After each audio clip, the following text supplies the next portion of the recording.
اعوذ باللہ من الشیطان الرجیم بسم اللہ الرحمن الرحیم۔ اے رب کائنات، تو ہی روشنی ہے، تو ہی حق کا ظاہر کرنے والا ہے۔ ہمیں وہ نظر عطا فرما جو سچ کو پہچان سکے، وہ دل دے جو حق کو قبول کرے، اور وہ ہمت عطا کر جو باطل کے سامنے کھڑا ہونے کی جرأت رکھے۔ اے اللہ، ہمیں ان لوگوں میں شامل فرما جو تیرے نور سے تاریخ سمجھتے ہیں، اور ان فریب کاروں سے بچا جو اندھیروں میں سازش بنتے ہیں۔ آمین یا رب العالمین۔ السلام علیکم ورحمۃ اللہ وبرکاتہ۔ میں ہوں ساجد کشمیری اور آپ دیکھ رہے ہیں کشمیر ٹی وی 008۔ سامعین مکرم، آج ہم تاریخ کے ایسے پوشیدہ باب کا مطالعہ کریں گے جس نے نہ صرف یورپ بلکہ پوری دنیا کو بدل دیا۔ 18ویں صدی کے آخر میں جب عیسائیت کمزور ہو چکی تھی اور یورپ کی روح مردہ پڑی تھی، تو یہودی قوم نے محسوس کیا کہ اب وہ وقت آ گیا ہے کہ جب پردے کے پیچھے نہیں بلکہ تخت و تاج کے سامنے آ کر دنیا کی باغ دوڑ اپنے ہاتھ میں لی جائے۔ سامعین، ان کا مقصد صرف دولت نہیں تھا بلکہ دنیا کے فکری، مالی اور سیاسی نظام کو اپنے قبضے میں لینا تھا۔ انہوں نے اپنے منصوبے کی بنیاد انقلاب کے نام پر رکھی، مگر یہ انقلابات انسانی فلاح کے لیے نہیں تھے بلکہ یہ شیطانی تجربات تھے۔ 4 بڑے انقلاب، 4 مختلف ملک، مگر مقصد ایک ہی کہ دنیا کو اللہ کے نظام سے کاٹ کر انسان کو انسان کا غلام بنانا۔ سامعین، آئیے ایک ایک کر کے ان انقلابات کی حقیقت جانتے ہیں۔ سامعین مکرم، 16ویں اور 17ویں صدی میں انگلستان کا بادشاہ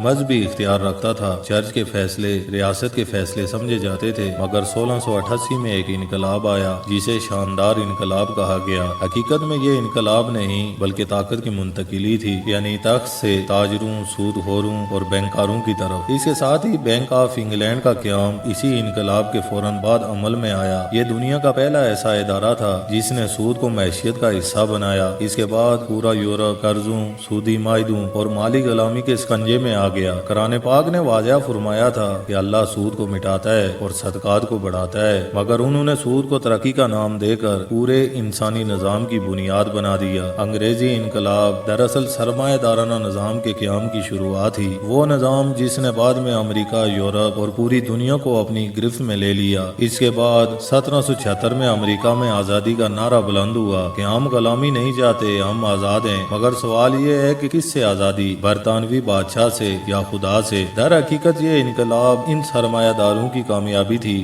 جو مذہب کو سیاست سے نکالنا چاہتے تھے۔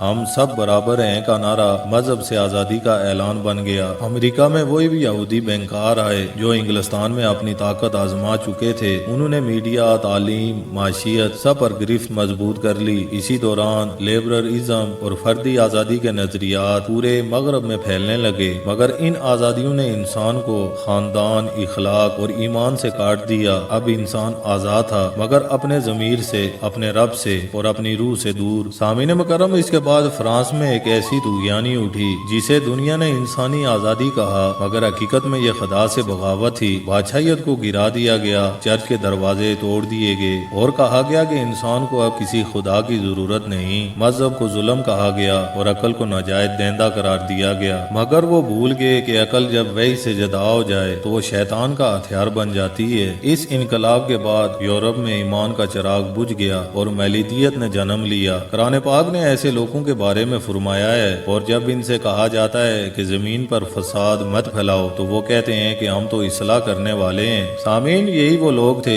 جو اصلاح کے نام پر انسانیت کے ضمیر کو دفن کر رہے تھے۔ سامعین مکرم، اس کے بعد روس میں اٹھنے والا انقلاب تاریخ کا سب سے خون آشام انقلاب تھا۔ کارلس مارکس، لینن اور ٹراسکی تینوں یہودی النسل مفکر ایک نظریہ لے کر آئے کہ دولت سب کچھ ہے اور خدا ایک فریب ہے۔ ان کے نزدیک مذہب افیون تھا اور انسان صرف مادی وجود۔ لاکھوں بے گناہ مارے گئے، مساجد اور چرچ تباہ کیے گئے، ایمان کا لفظ ہی مجرم ٹھہرا۔ انہوں نے کہا کہ ہم مساوات لائیں گے، مگر نتیجہ یہ نکلا انسان مساوات نہیں بلکہ غلامی میں چلا گیا۔ ان چاروں انقلاب کے بعد دنیا کا توازن مکمل طور پر بدل گیا۔ اب یورپ ان کے قبضے میں تھا، امریکہ ان کا مرکز بن چکا تھا اور اگلا ہدف تھا امت مسلمہ۔ سامعین، انہی برسوں میں خلافت عثمانیہ کمزور کی گئی۔ ترک، عرب، اور فارس کو بانٹ دیا گیا۔ 1917 میں روس میں بالشیوک انقلاب ہوا اور اسی سال برطانیہ نے فلسطین پر قبضہ کیا اور بالفور اعلامیہ جاری کیا۔ اس اعلامیہ میں وعدہ کیا گیا کہ یہودیوں کے لیے ایک قومی وطن قائم کیا جائے گا۔ یہی وہ لمحہ تھا جس نے اسرائیل کے قیام کی بنیاد رکھی۔ عالم اسلام کو ٹکڑوں میں بانٹ دیا گیا اور مغرب نے اس کمزوری کا فائدہ اٹھایا۔ قرآن پاک کہتا ہے کہ یہ تمہیں کبھی خوش نہیں دیکھنا چاہتے مگر تم صبر کرو اگر تم مومن ہو۔ سامعین، ان کے منصوبے آج بھی جاری ہیں مگر اللہ کی تدبیر سب تدبیروں پر غالب ہے۔